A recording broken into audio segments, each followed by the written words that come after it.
Hello, everybody. We are live. We are live. I am so happy to be here with Grazell Howard, who is a board chair of the Black AIDS Institute. And I just felt killing the game, I'm sure. And we have a lot to talk about. National Black HIV/AIDS Awareness Day is next week. And even if that wasn't the case, we'd still have a lot of important issues to talk about because we know that this is an issue and topic that affects our community in a major way.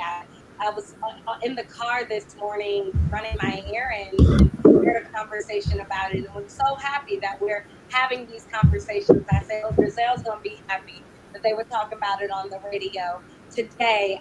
So, with that said, y'all know who I am. I'm Misha Green, DC and digital editor, and I'm super happy to have Grazell of the Black AIDS Institute on the show today. Welcome. Thank you so much, Misha. It's an honor to be here, and I just want to applaud you and the month of solidarity and thus being amazing Black women. If we weren't, I'd be jealous. And so, thank you. Well, thank It is a privilege to represent the Black AIDS Institute, our board, and our staff, and the vision.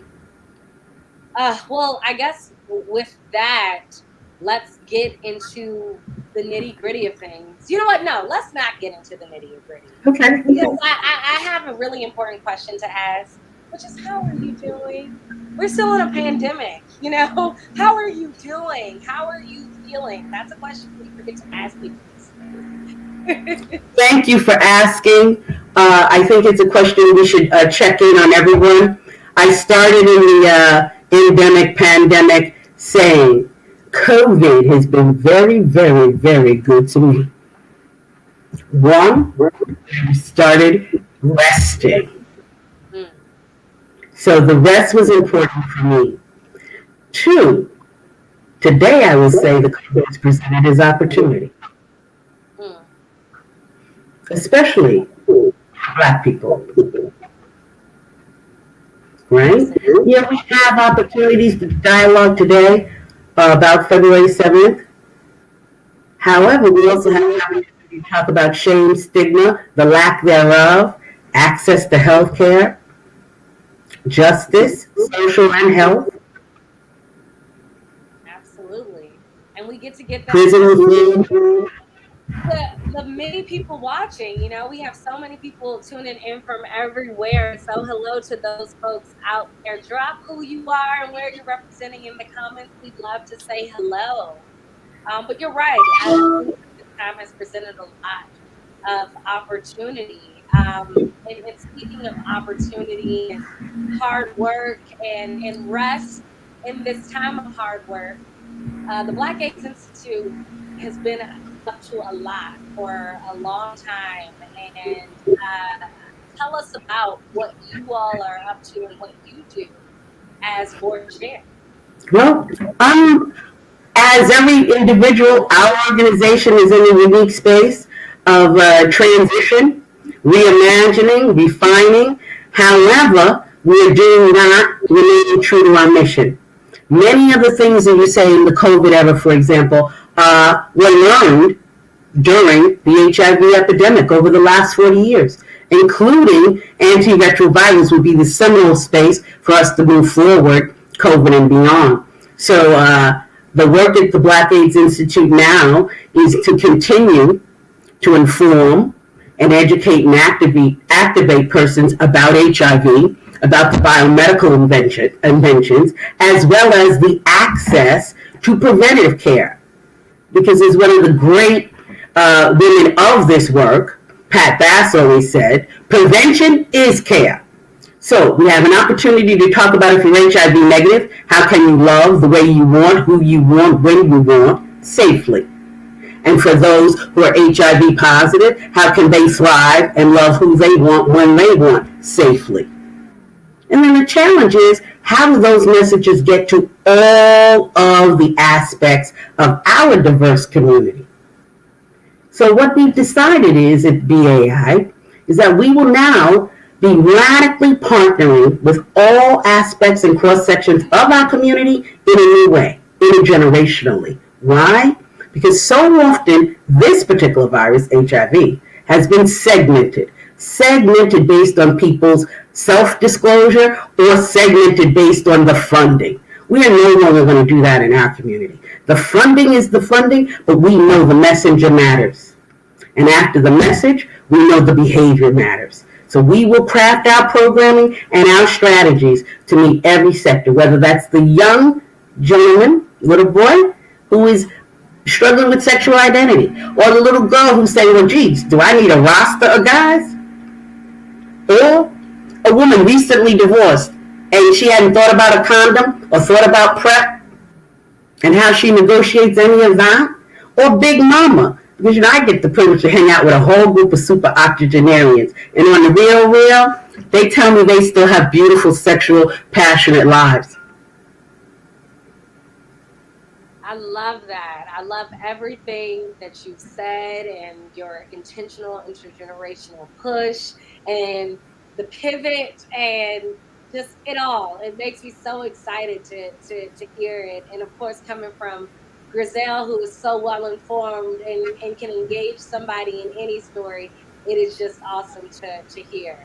I want to go to where we are in the world of the coronavirus, COVID-19, and how similar it is in what we're seeing, as the old cliche goes, when white America catches a cold, Black America catches the flu. We have seen that in so many ways for now decades with the HIV/AIDS pandemic, and now here we are with the COVID-19, seeing the same effect on Black Americans.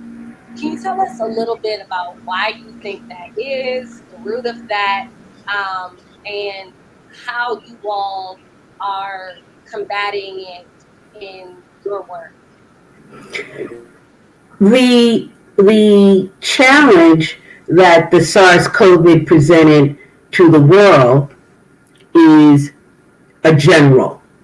Soon as we add in the nuance and the gift of difference, we're flipping this kind of pyramid some, right? You and I know the plight, the challenges, the glories, and the contributions of being Black. However, some of the messaging is a little off, right? People are saying, oh, well, we were the sickest because we have the worst jobs. We were the sickest because we also perhaps had some of the worst outcomes because we also had different symptoms in the COVID SARS experience. That's a different message, isn't it? Because one thing we are working hard on at BAI is removing stigma. And so we focus on stigma of HIV, but we also have to focus on stigma of being Black. So we always are ready to take that we're at the bottom of the heap as a vitamin. Perhaps that's not really the case. Perhaps the case is we're ignored and neglected in the healthcare system. And so when we didn't present with the fever and were sent back home, it probably was because we wanted anti-inflammatory, like diabetes medicine, hypertension medicine, you see. So in this whole public health crisis, we have an opportunity. And an opportunity to understand the nuances, understand there's still challenges to access and knowledge, but we really could remove stigma.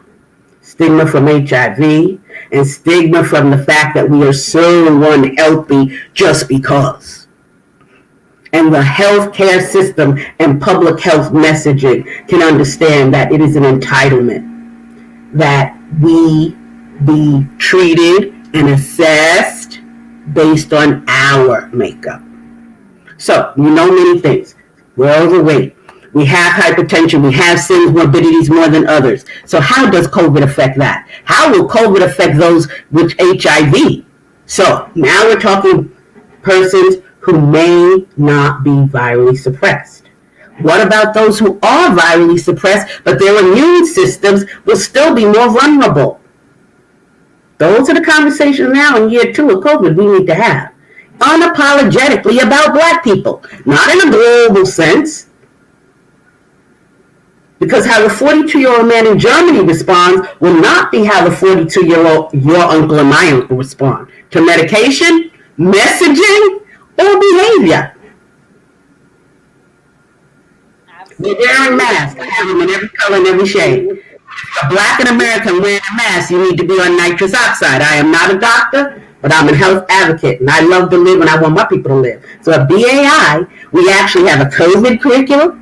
We have a women's curriculum. We have our AHI University, where anyone that is passionate about HIV, which means somehow you feel responsible for yourself and your community, can come and learn the science of HIV, the community engagement of HIV, and the skills required to mobilize our people. Once we're mobilized, we can do anything.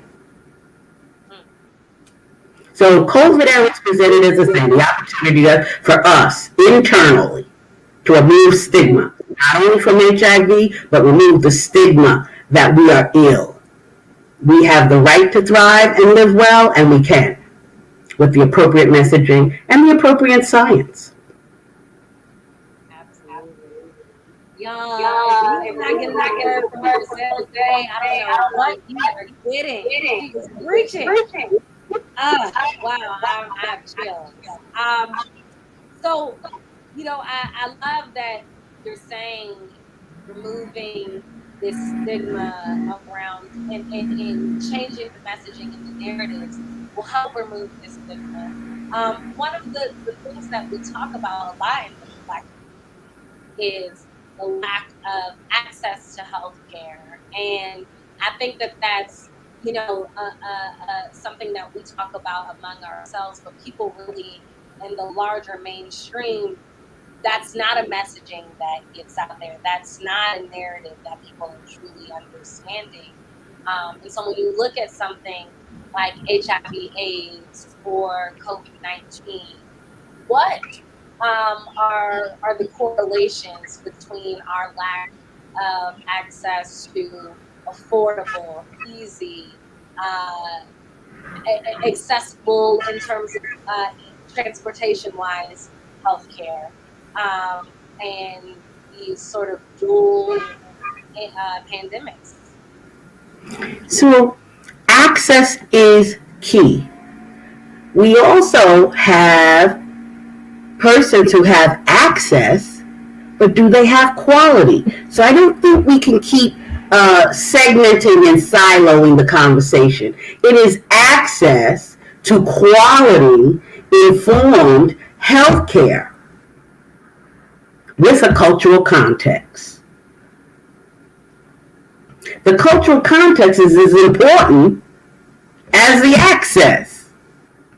Because if I have access to free care or the best red carpet care, I arrive at the receptionist and we have an exchange that's outside my culture. Perhaps I don't have a good experience then at all. So I think the conversation has to shift. We've shifted it at BAI, so we're radically partnering with individuals who understand the linkages in our messaging and the linkages in the treatments.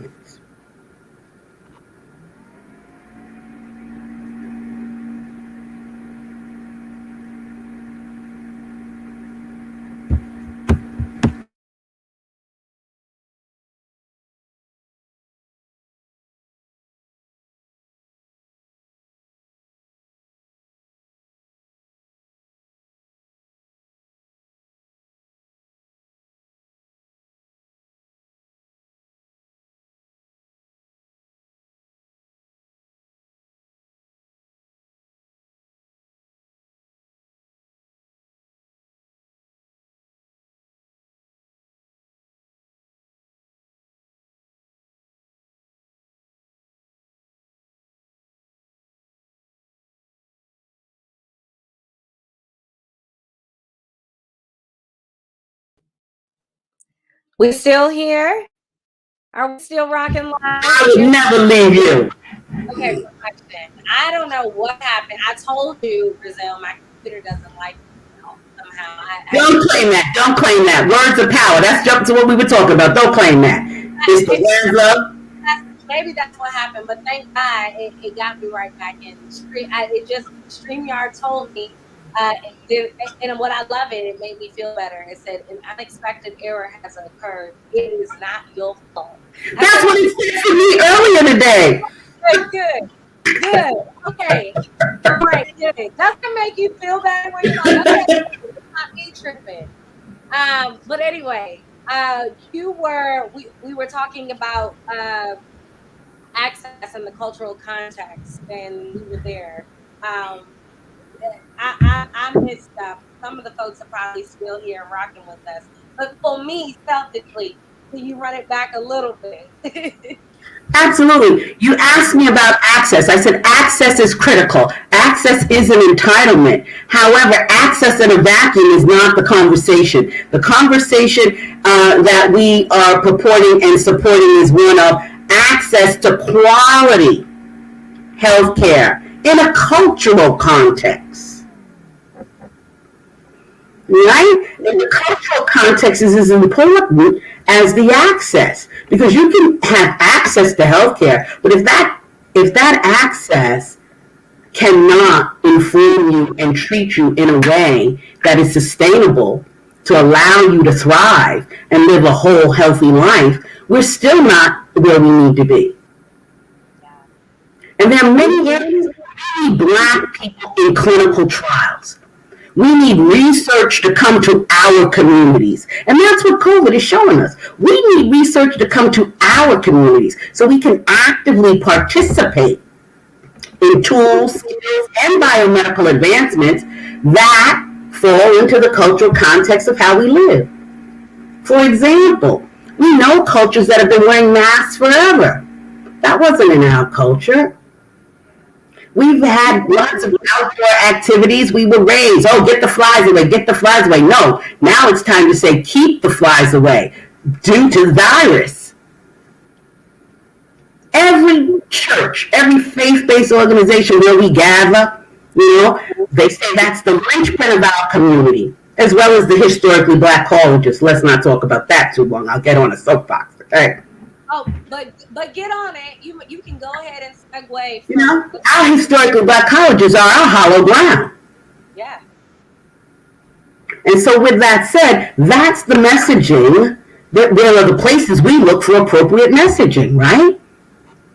So in those spaces, now it's incumbent upon us to always have a health conversation. A conversation that not only speaks about COVID, or vaccinated or not, but speak about that in the cultural context.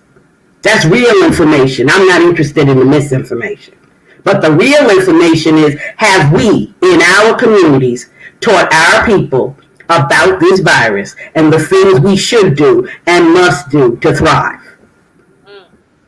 And the same about diagnostics. We have to remove the stigma about screenings and testing. And why do I say that?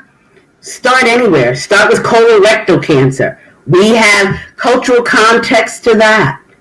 Now there's a way, if you're not at high risk, you can do that discreetly in your home. We have to start pushing out all of the health information we have available in messaging and in context that our communities will gravitate to it. The same way we gravitate to many other things. Whether it's social media, whether it's glam, who doesn't like glam, right? And we have to keep it that way. So if you're not having a conversation about your health, if you're not having a conversation about your sexual status and your responsibility, and obviously your finances, and the desires of your heart and self-love, you're not having hoity conversations. Y'all, Reverend Dr. Grazell. Don't do that. Don't do that. I'm highly spiritual, but not that other thing. Don't do that. I'm a PK. My mom is Bishop-elect of Chicago. So when Yes. I moved, okay? So listen, let me tell you like this. I'm a psalmist. I'm a Okay. psalmist. I knew I'm it. a I knew psalmist. it. And hear me carefully. You know, I'm BC driven. Yes. Okay, BC is ancient. I love it. I I'm love it. BC driven. I'm a psalmist. I will say that. Other than that, the ancient teachings are what guide and drive me.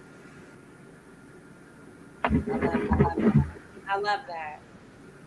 I love that. All You right. know? So that said, look, I know y'all, Grazell and I could talk all day. I'm seeing that from the love that y'all are showing us. But we do have a lot of serious stuff to talk about, and I want to pivot. Told her pre-asked my questions, but I want to pivot a second and go off script because you talked about HBCU and HBCUs. We know are under attack right now. Several HBCUs in the past week alone have received bomb threats, actual calls threatening the lives and well-being of these students, faculty, the people who are investing in all ways in the education of young Black people. And so my question to you, I saw the Black AIDS Institute had an excellent statement, and as us millennials say, entered the chat. And so I want to know why the Black AIDS Institute decided to join this conversation, for one. But two, why is this HBCU bomb threat situation one of those things that's happening now? And what can we do as laymen to as you all did at the Black AIDS Institute, support HBCU? As one of my dear colleagues in Songwriters, Drew Love said, be mindful. This is not a sprint. So we need some muscle memory. We need intergenerational guidance and wisdom. We still have many of our elders who were there the first time. We wrote the blueprint on civil rights, right? So we just need to be spiders and spider webs and remember. But in terms of how BAI decided to have a statement and put a stake in the ground in this space, as I said earlier, our historically Black colleges are our hollow ground. It's the bedrock of the voting rights. I had the privilege to attend the university where the student nonviolent movement was founded, Shaw University. The hollow grounds of each one of our historically Black colleges. And to have them under attack at this time, redistricting all over the country, mid-year elections in the great America where voting rights could not pass. In the era of SARS, COVID, and beyond, that's trauma. Trauma is not our friend during this pandemic. So, domestic terrorism only ushers in a bigger argument and a bigger opportunity for us. And what is that? Racism is a public health crisis. Racism is a public health crisis.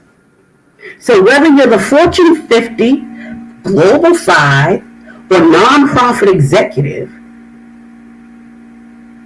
you have to look at your workforce even. If the people are traumatized, how do we thrive? Concerted efforts at this time, they should be called out by all. It's Black History Month, but it should be Solidarity Month. Just be in solidarity on truth, humanity, principle. But domestic terrorism, 43 told us, the threat is not across the pond, it's here, at home. And now it's at our campus. What are we going to do? It's unacceptable. We were taught, right? Man the cloud of things to have a thirst for knowledge. So we have our young people at campus, on campuses. We have our young people engaged in behaviors where they should be tested and screened. Now what? This is why BAI is in the space, because we know to change the trajectory for HIV and other STIs and other disease, we start with our campuses. Students on a historically black campus are essential today and to our future, and they need to be protected. In the 60s, we sent the National Guard. Every historical black campus in Mississippi was closed down 48 hours ago. How is it so? How is it so? And in full disclosure, I am a product of 2 historically black colleges. And members of our scientific committees, members of our staff, everyone was affected and impacted. So BAI decided to have a statement to say this is deplorable and we will continue on our work. But this is part of our work. We organize the historically black colleges. We're launching some of the most amazing scientific studies and community participation. We're actively engaged in encouraging young allied health professionals and scientists and nurses and lawyers to want to be engaged in health advocacy, specifically around HIV, which we know long term, if you follow the science, will also be other infectious diseases. And how an infectious disease responds in our community may not be how it responds in another community. And I don't want to forget other underrepresented persons, right? Latinx people, Asian people. People don't like to use this word, but we are AFRO news, baby. Melanated people. Melanated people have some brilliant nuances. And our diversity in our genetics is what keeps humans alive. So we have to claw back a little. Yes, the social determinants are key. Housing, food apartheid is real. But before we get there, ensure that medical students are learning those nuances. So when my dad and your dad go for a PSA test, they see in front of them a gentleman whose numbers and indicators are different. When you go to the eye doctor, he looks at you at 35 and says, "Oh, young lady, you need a field of vision test. We'd like to start collecting the shape and topography of your eye at 35. So when you get to 60, we can tell if that glaucoma just started. But if no one takes a picture of your eye in your prime, we won't know the deterioration of that eye." I am not a doctor. I do not practice medicine. I am advocately, radically informed about my health and my people's health. And you do not have to be a doctor to do that. Boom. Boom. I get chills when Grazell speaks. Y'all. So HBCUs being under attack should mean our whole community. Think of where HBCUs are located. Historically black colleges are in some of the richest real estate in America. All this money we got from George Floyd, we are so grateful. And all the money that keeps being donated to universities, our universities, we're grateful. But if we speak truth to power about that, some of that money is linchpin too. Why? Maybe some of the greatest things we need on our college campuses, those funds don't allow us to do. So we should start speaking about that as well. Our children want to come to our schools. But the latest I'm hearing is that, our campuses are pretty, but our dorms aren't the most modern. You saw what happened at Howard, right? The young people want to be there. But DC is a complicated place to have an urban campus and a campus within an urban environment. Yet, many of the funds they receive would not allow them to invest in deferred structure and facility improvement. Real talk. So, we must be vigilant and dig deep into our own. We know all the lives, we know all the live stories and facts about the celebrities in our lives. Let's go and dig deeper into the stories of our whole lives. So-and-so got money. Oh, really? What's the next step to that? So we have an opportunity to educate ourselves on policy. Understand what's going on. Because there's truth in a lot of things, huh? 19% of the black men who voted in the last presidential election voted for Donald Trump. So there are two things we have an opportunity to do. Have internal race conversations and then the global conversations. And that's something we don't talk about a lot. So at the Black AIDS Institute, we're having conversations about violently suppressing our community with men who have sex with men, with women who know they engage in high-risk behavior, or quite frankly, maybe they know they man share. Now, what does 2-7 give us? It gives us the opportunity to highlight the wins. It gives us the opportunity to talk about what we are doing well and what we need help in improving. It gives us the opportunity to hear what young people need to, what they would like to know from us as well. It gives us the opportunity to now talk truth to power about the behavioral health components of prevention. We have a lot of conversation there. Self-love, fatigue, self-worth. So behavioral health is becoming huge in this time, right? And what are the daily trials and challenges of a person who has HIV and is now shackled to a healthcare system for life? Specifically our MSM, contracting HIV early in life means you are shackled to a healthcare system early in life until the end. That's not so good. Any of the biomedical advances we're discussing have provided better life, but they also require a lot of testing and monitoring. Same with the COVID. 13%, right? 13% of persons infected with HIV don't even know it. So young people say, if you go to get tested, that means you have it. So there's another stigma we're dealing with, right? When I started in this work, people were coming to get screened, but they wouldn't come back for their results. Wow. Right? They get screened, but they wouldn't come back for the results. And so when I talk to the youngs, that's what I like to call them, when I speak to the youngs say they're aware of STIs, they're aware, but they don't like to get screened because if you go to get screened, that means it's an admission. So we have a lot of work to do around all types of stigma. Yeah. But how do you remove stigma? Make people think they're smart. Screenings is information. It's not a bad thing. Yeah. Changing that narrative. We have to change the narrative. Because if you're told you're bad and your bad outcomes and it's the worst, what's your incentive to get great?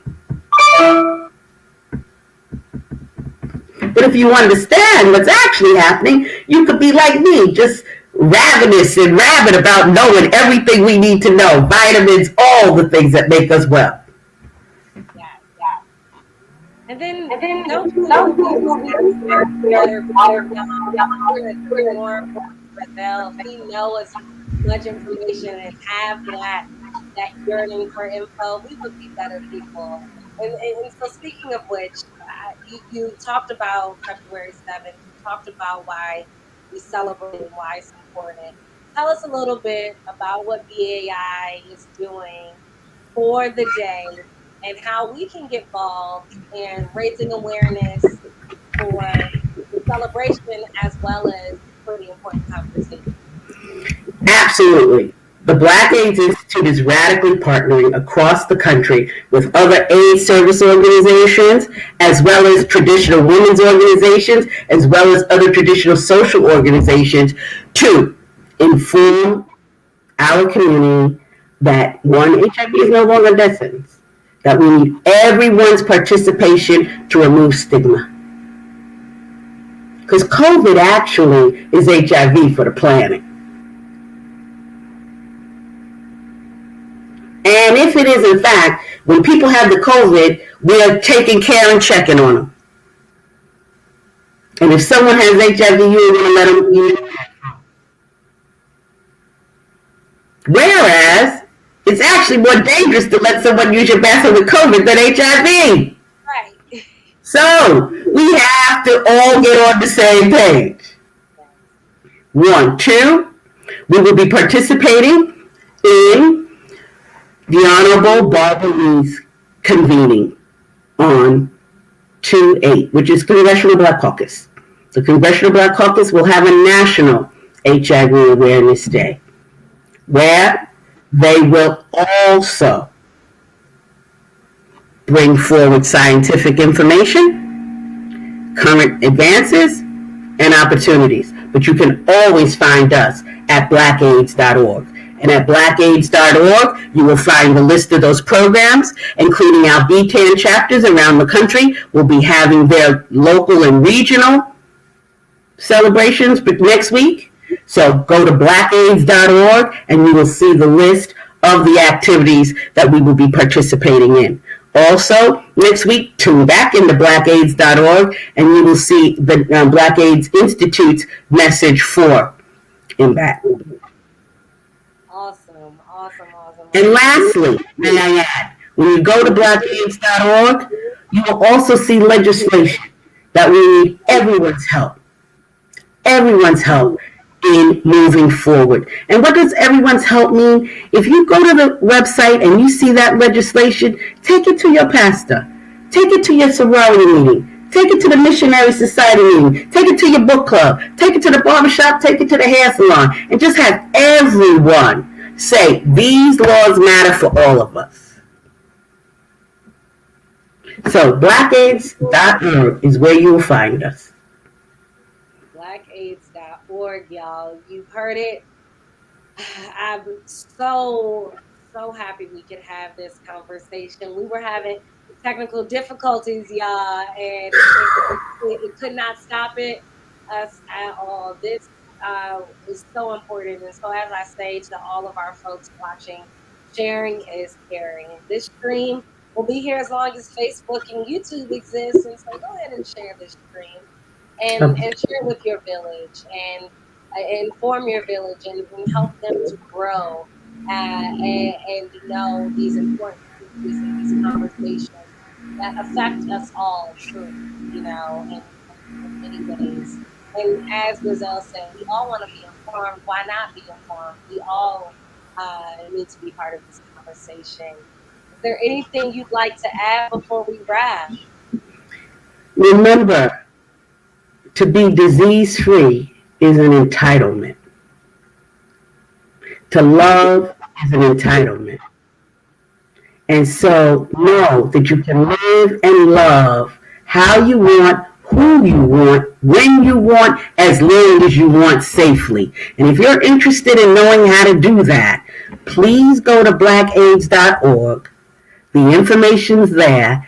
Hit any of the tabs and they will tell you anything you need to know. You can even post questions. You can join us on Wednesdays and Thursdays for like brown bag lunches that are highly informative. But go to blackaids.org and I promise you'll find a place to link in. So support BAI by just going to the page. Donate if you're moved to, but also support BAI by living and loving healthy. Our ancestors require us to do that. Absolutely. Living and loving healthy. If not for you, for the ancestors, y'all. We can't disappoint the ancestors. Grazell, thank you. I'm so empowered on this Thursday, late afternoon. I just really think that this is such an important conversation. And I just love your energy and your engagement behind it. I think anybody who watches you can be fired up and know that they need to continue raising their voices and raising awareness about not only National Black HIV/AIDS Awareness Day, but all the work that the Black AIDS Institute is doing. We thank you so much for your time. Thank you. And your hard work. Really, truly. Thank you for being on the front lines and not being afraid to talk and have these hard conversations. Thank you so much. Thank you, and I'm a reflection of you in that light and love and your passion. And so on behalf of the Black AIDS Institute and all the persons infected and affected by HIV. We thank you for having the courage to spend the time with us to understand the opportunities we have. Remember this, it's our people, our problem, and our solutions. Mm, love it. Take care, everybody. Bye-bye. Thank you so much.